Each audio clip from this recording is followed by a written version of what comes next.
ekene anyị ka ekene gị n'ọdịnihu mana mkpụrụ ekene nke anyị ọka anyị nwere ike taa anyị na-ayọ gị ka ọgbakọ anyị bịara ife ga-eweta n'oge aṅụrị na ọnwụ gị gbara ọnụ ka wetara anyị ngozi ọdịnihu na nke kịta anụmanụ ọnọdụ anyị nụsa ya mgbe ikpeazụ ka ife anyị nụtara na ya bụrụ ife ngozi nyere anyị n'aha Jizọs Kraịst bụ onye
anyị kene Chukwu na mgbakọ ya agbakọ wee na-ekenye maka ndụ ka o nyere anyị maka onye dị ndụ ife ya eme adị kenekwa ya maka arụ ike nke o nyere anyị maka onye nwe arụ ike wee ego wepụta wee ka anyị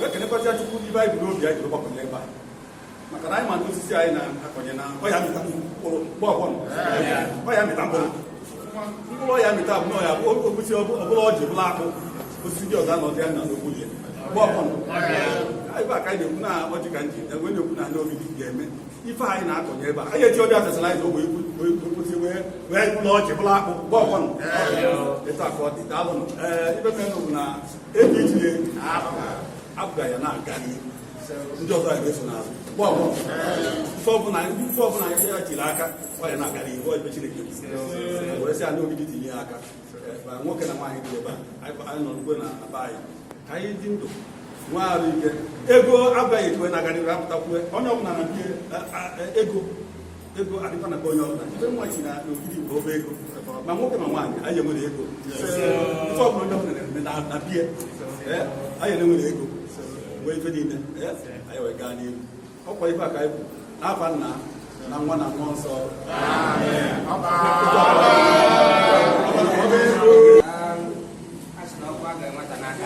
wee bịa ma bịa n'oge ndị niile bịara ebe a bịara ya n'oge ana m ekene ụnụ etu esi eme ya ekwukwa na rijim nke anyị nọ na ya kịta anyị kwuo na ife bụ ga-abụ 2 o'clock anyị ga-ebido ọsị abụrụ nwanne abụ nọ na ya ndị ọzọzi bịa fa join na ọ bụrụ na fa bịa nwụrụ ma ọ na fa ekwudoro anyị kwụsị ọzọ fa ewelite okwu anyị ama njikọ na African time wee lụọ ọrụ anyị ama nji African time wee lụọ ọrụ atọ ana m ekene unu rinne mana ọ ga-aka mma unu nye m ntị unu anyị ama m nọkarị ebe anyị the next 30 minutes anyị ga-anaba because o nwere ife anyị na-eme iche tata abụrụ ụbọchị okwu ife anyị bịalụ tata dị specific ana m asị unu nnọọ na party house anyị akpachara anya na wiki na-abịanụ a ga-akpọzi enlarged house ikekwe ọ nwee ike ịbụ na local gọọmenti ka a ga-akpụ ya our all the stakeholders and major stakeholders nọ na Idemili ga-anụ ya mana nke tata nwee order anyị nwee from state anyị wee sị mba na ichebe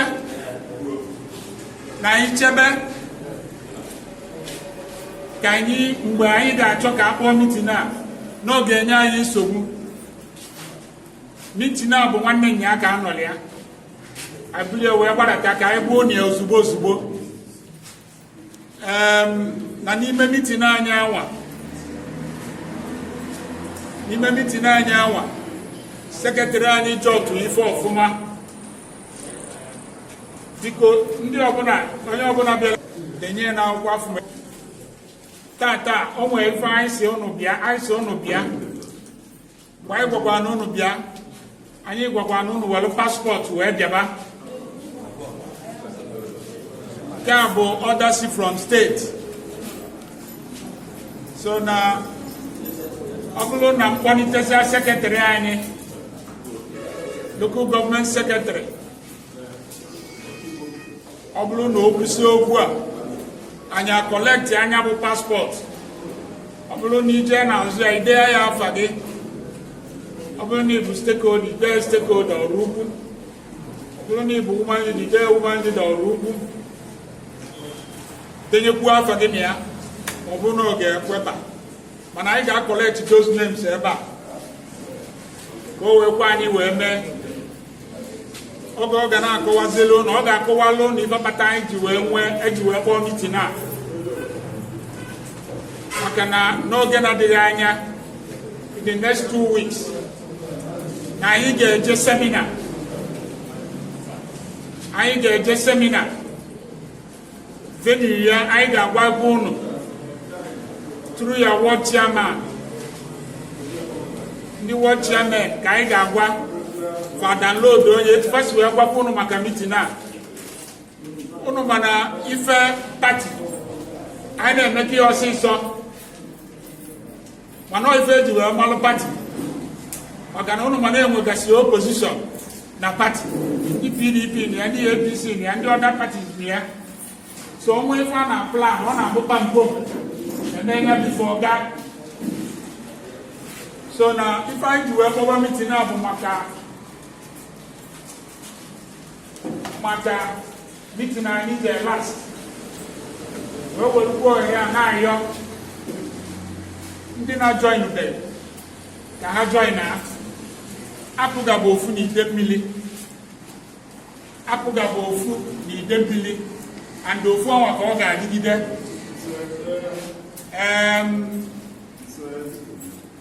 Ọ bụrụgodu na ọ bụrụ ọmụnwa nọ na ya bụ oche ọ ka ya na-aza APGA. Ọ bụrụgodu na onye ọzọ nọ na ya as long as ọ bụ local gọọmenti na-ejikọta ndị niile ọ ka ga-abụkwa the same APGA. Division anyị niile ma ọ bụrụ na onwe maka na Idemili na-emekọ ifefe ọnụ nwa obere oge anyị ga-roll out ife anyị ga-eji wee jee maka na oge erubegokwa. Ọ bụrụ na anyị nọsa mitin anyị ga-anọ na subsequent week anyị agwa ụnụ ka anyị ga-esi wee bido maka na anyị ga-eje world tour. Anyị si na ya bụ world tour anyị abanyebezi n'ife ndị ọzọ. Ife meta nji wee kwubi etu a bụ na sekretari local gọọmenti nọ ebe a anyị ncha nọ na mitin wee kwuo ya. Local gọọmenti ajọzi ka ọ dịzi so na kọmfụrụkwago ofu APGA anyị ewepụrụ ya ịbụa kama na ọ bụ obere mgbafeli anya anyị nwere ma na-edozibi ya. And that is why I'm going to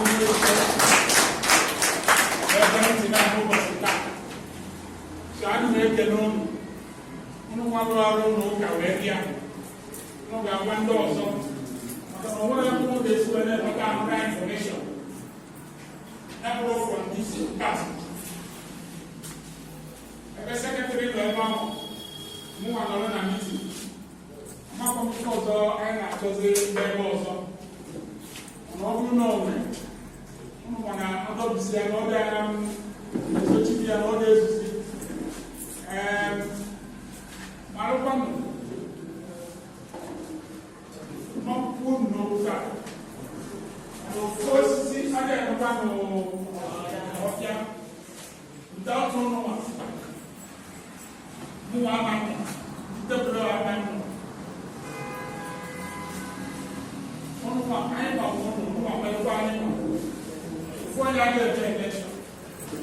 election number.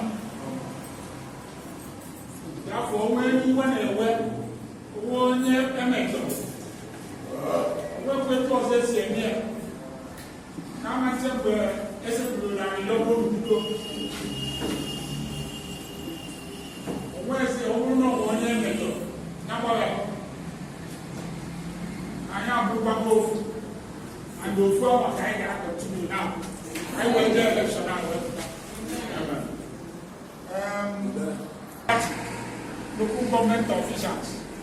When you were telling yesterday, who barrister Igboanua, State Secretary Party, I what I did to a law. I'm a time we get time day. I can have I am not Akata. Oblo Nandi send Chao maybe in a subsequent meeting. I was like the way to them. And I thought I was so we find the attack. I download the formula in a state. I'm making an excellent committee. And I invite you for a meeting now. When I talk about a lot of folk away here, I'm making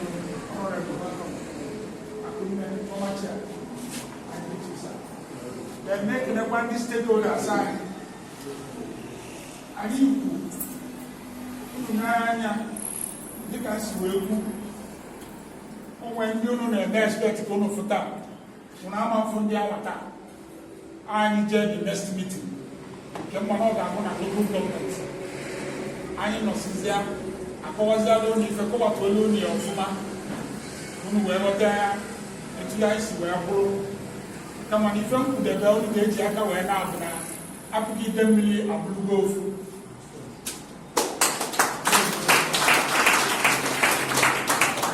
So now, for all the wards and the local government officials.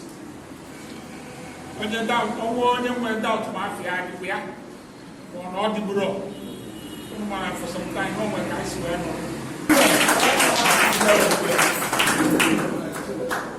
Our able secretary, Madam, you can aware result started in what you finally. Now, go on, we want to go in really. I'm going to give them a swap. So, I label now. The leadership of the party, while former chairman, Oba State, then Ezeoba, Oba Tabana local government. So far,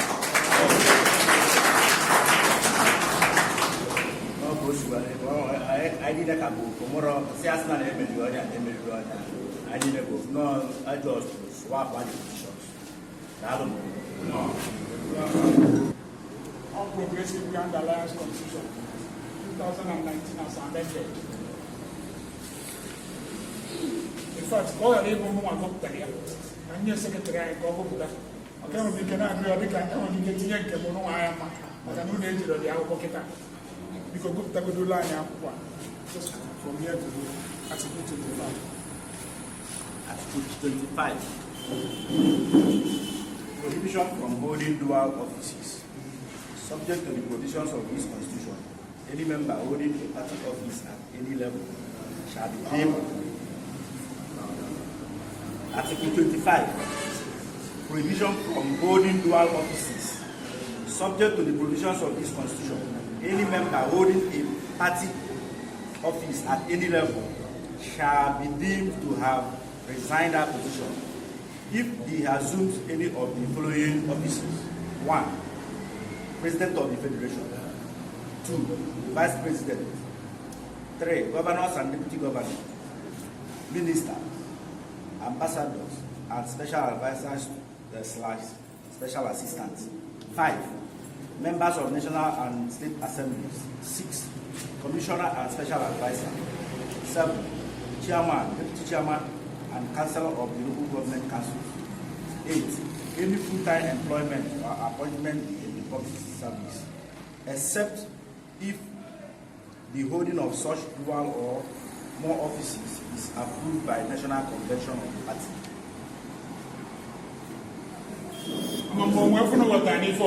Yes. I am Mangia elaborating. Come on.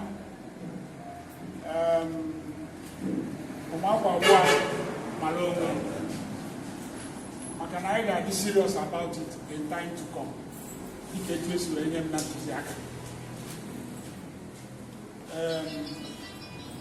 Before I get better now, I get one seminar.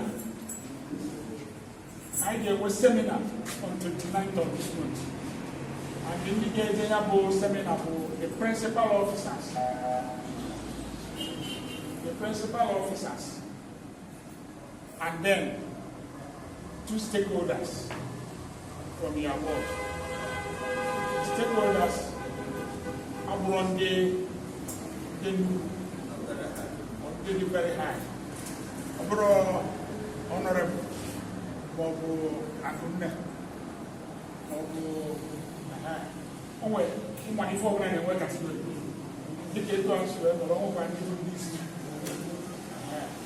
So,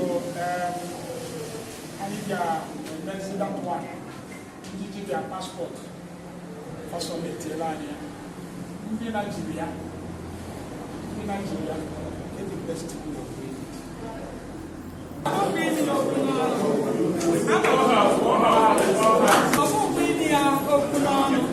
Now, I can go.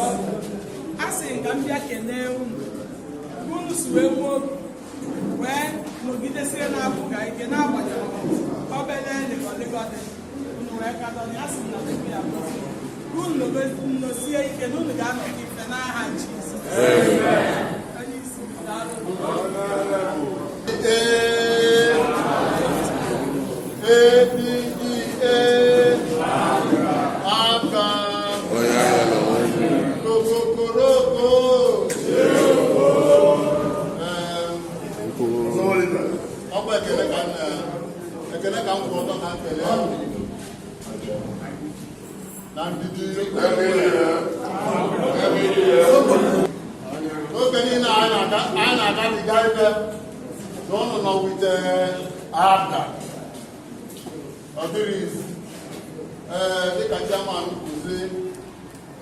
outside will join later. Onu n'anya ebe a, chairman ụlọ ebe a, chairman obosi. Otu aka ndị ọzọ ga-esikwa wee chọọ na progress. Ibe abụ n'ụlọ, ibe mere na-apụta bụ otu eme na pati ọbụla na-arụ ọrụ. Pati ọbụla na-arụ ọrụ bụ mmekọta ebe bụ nghọta afọ idozikwa ụlọ onye anyị na-achụ achụ arụ mkpali. So not that can also it's well.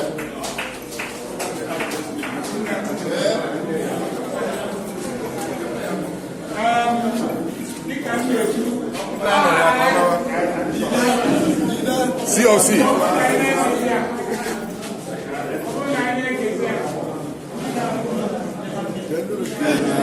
Kembu n'ebe bụ Abatete Ward.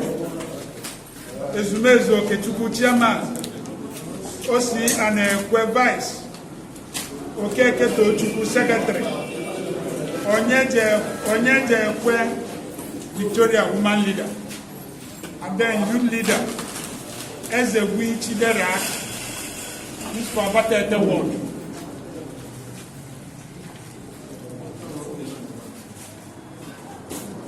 Abacha Ward. Chidozie Okeke Agaludike, Chairman. Sunday Okoye, Vice. Chukwu Manichie, Secretary.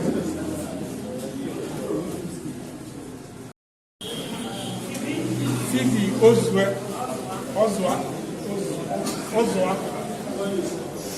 And then the youth leader, Ugochukwu Onyekwe. Mwanyesi Abacha no eba. On a watch. Oka for Silvanus, Chairman. Ifeanyi Jibwa, Vice Chairman. Ozemena Nonso, Secretary. Chido Onyanwuna, youth leader. Unebu Pauline, woman leader.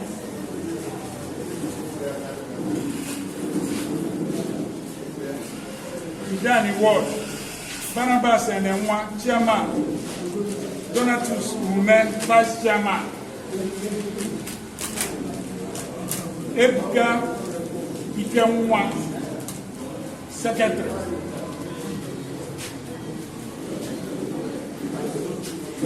Nonso Kolo, youth leader. Chika Ojukwu, woman leader. Obosi Ward, Tony Ayaneme, chairman. Joseph Ugu, vice chairman. Woman leader, Uju Obiile. Youth leader, Uju Ifekando.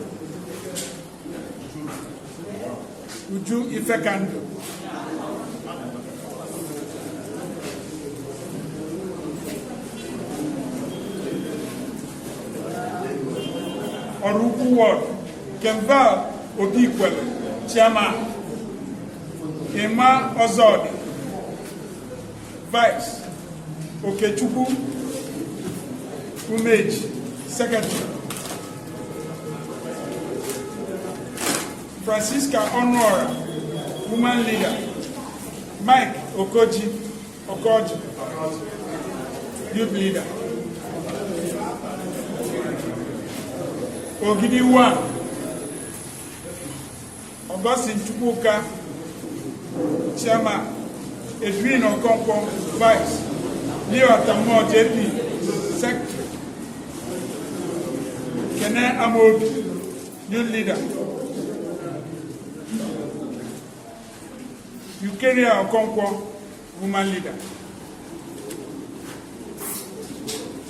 Ogidi 2, Ibeto Christian, chairman.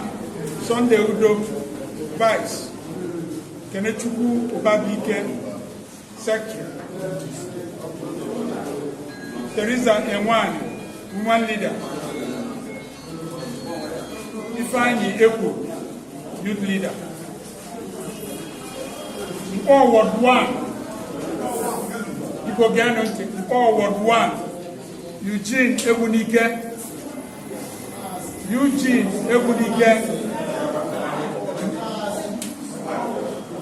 chairman.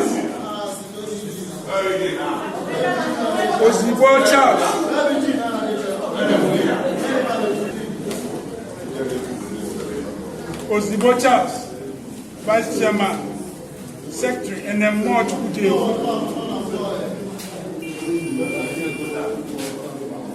Chukujefu, secretary, woman leader.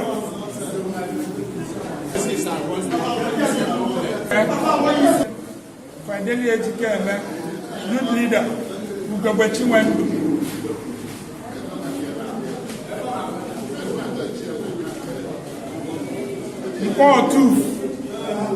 Mpor 2, Arinze Idemili,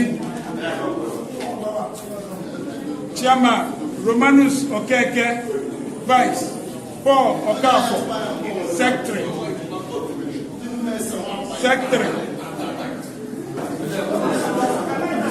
Youth leader, Sunday Okafo. APGA Fidelia, Mpor Ward 2, not 1.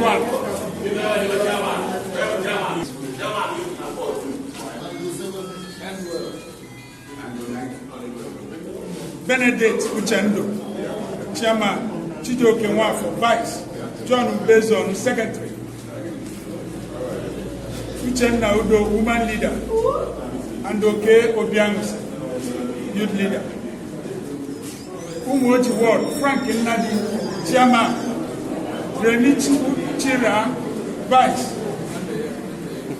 F.I. Nabo, secretary. Ebele Obadike, woman leader. Emeka Uduchukwu, woman leader. Emeka Uduchukwu, youth leader.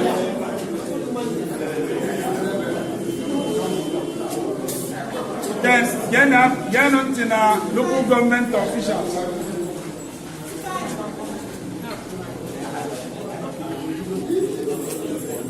Chief Chuks Igboanua, Chairman. Chief Okechukwu, Vice. Oba Ego, Secretary.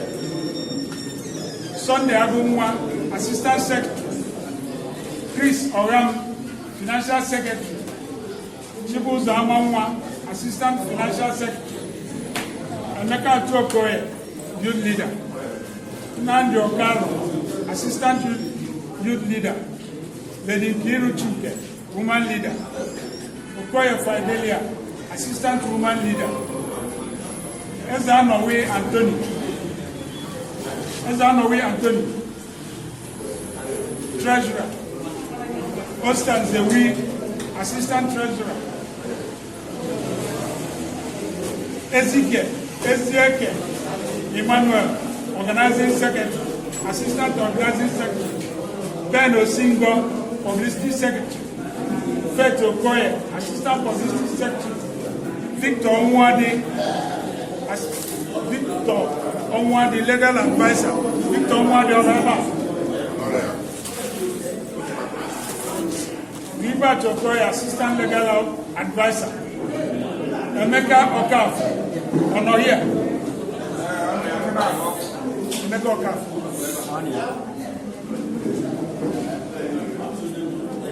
Auditor. Elia Kuchena, Assistant Auditor.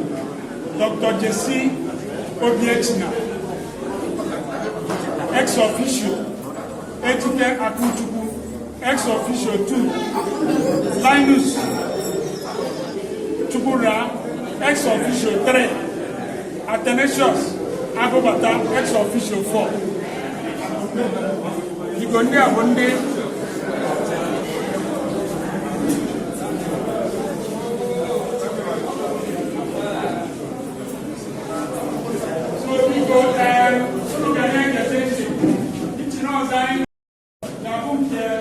Our stakeholders in our party, and local government, not the people in the so, guys, what do we need what executive, what do we need what executive, and then the local government officials and our stakeholders, all of us will be there. I need to say, what I need to more. Okokoroko.